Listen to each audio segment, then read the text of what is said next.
All right, what's good, my beautiful people? What's good? What's good? What's good? It's your boy Brian R. Keith, and I'm here. This is a question I had wanted to put out, just put out there in the populace to see what you people think. But then Dr. BOA's voice jumped into my head and gave me the answer. And my question was, right, how do you know if somebody is, are you with somebody you should be with? You know what I'm saying? Are you with somebody that you should be with? You know, and I was trying to find indicators of whether or not this is a good situation to be in. And the two opposing indicators was, one,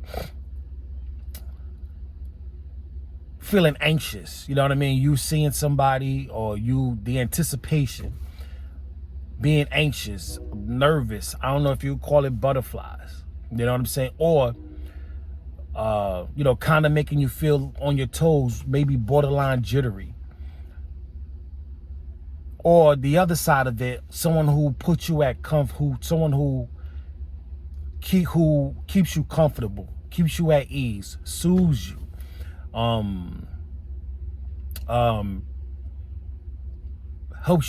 helps bring you peace. You know, a person that you just feel really at peace with.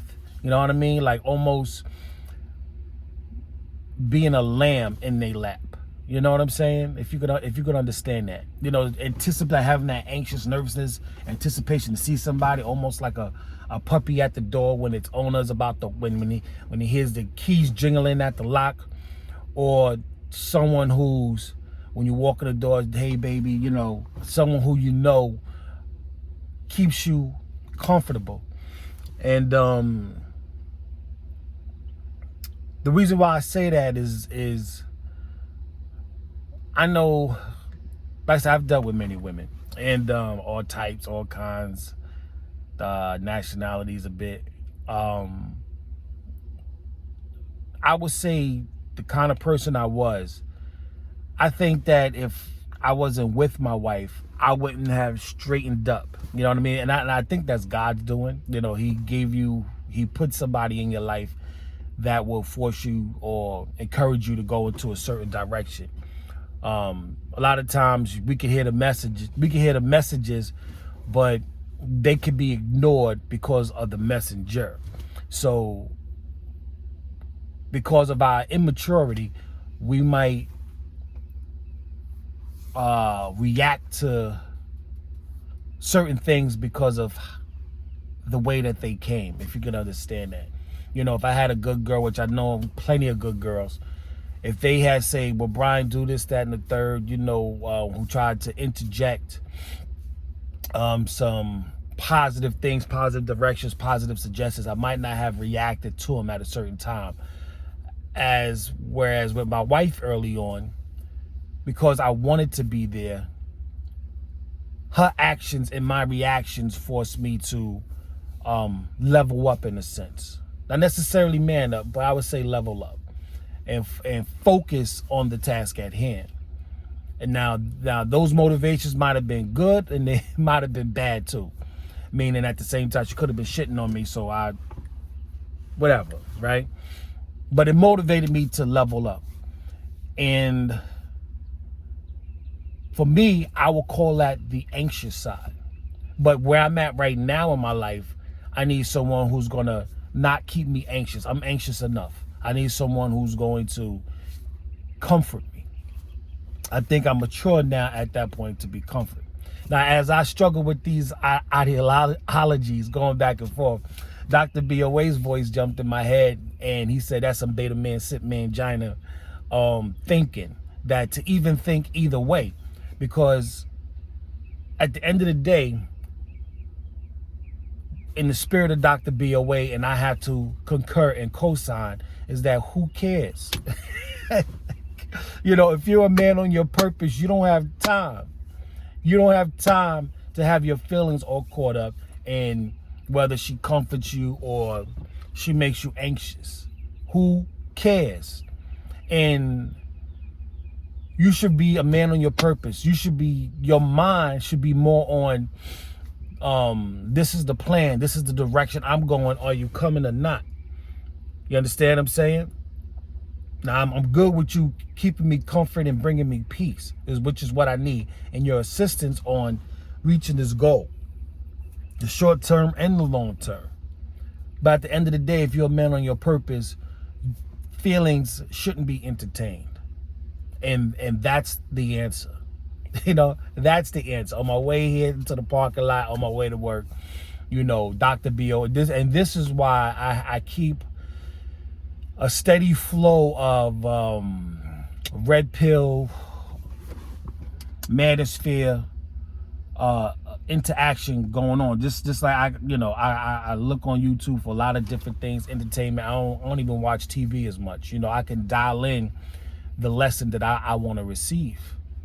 I create my own programming, and to make it in this world, to be firmly plotted in your manhood, you have to stay on task, man. You have to stay on point. So at the end of the day, how a woman makes you feel shouldn't even be on the table. You understand what I'm saying? That's not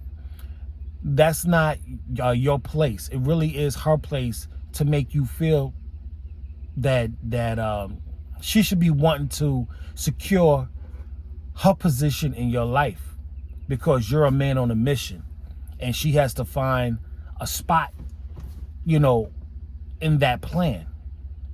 You're too focused. You're too focused trying to get to the goal. You're too focused trying to develop mentally, spiritually, physically, emotionally.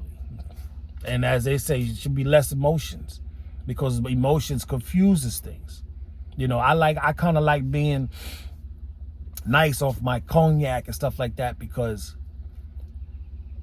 it tunes out the noise. Turn my music up, get my cognac going. There's only one voice, and that's mine. You know what I'm saying?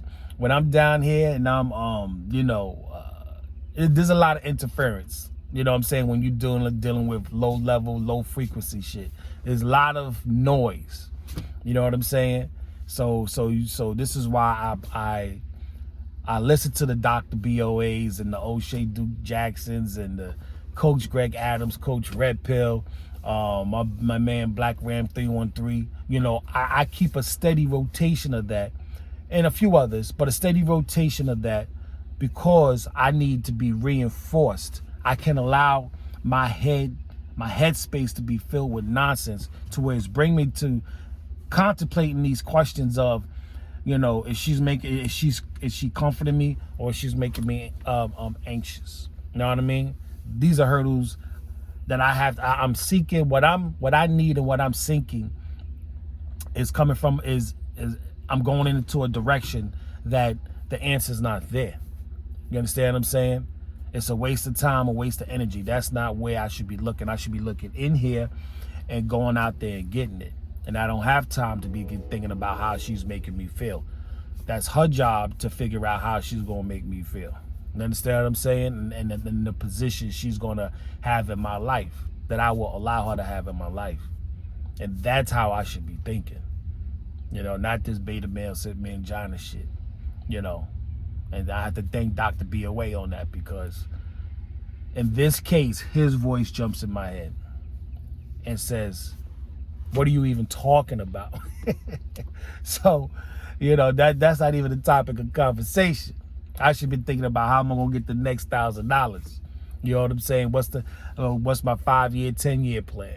You know what I'm saying? What I'm gonna do with my boys later, when I'm on vacation, when I have my days off, and how I'm gonna, instill some instill some seeds of manhood in them, and how I'm going to lead a legacy of leadership. You understand what I'm saying? That's what I should be thinking about. And everything else is whatever. You know what I'm saying? So that's all I got for you guys, man. Seeking her approval or her talent, or making you comfortable, whatever it is, that's not where your emotional state and your focus should be. Your focus should be on your development and staying strong and staying firm in your manhood. All right? And once you do that, you're not you operating in a area of abundance. Because when you start thinking that, you know, she brings me comfort or she brings me anxiety, I really think you're operating from a space of scarcity. You know, as if what you have in your hand is going to run away, or you need that to. Nah.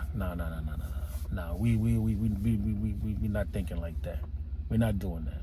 We got too many things to accomplish. We're not doing that. All right, it's your boy Brian O'Keefe. Remember, like, comment, subscribe.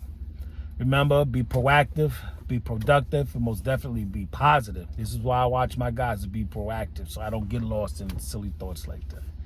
All right, it's your boy Brian O'Keefe, man. I'll see you on the next one. Peace.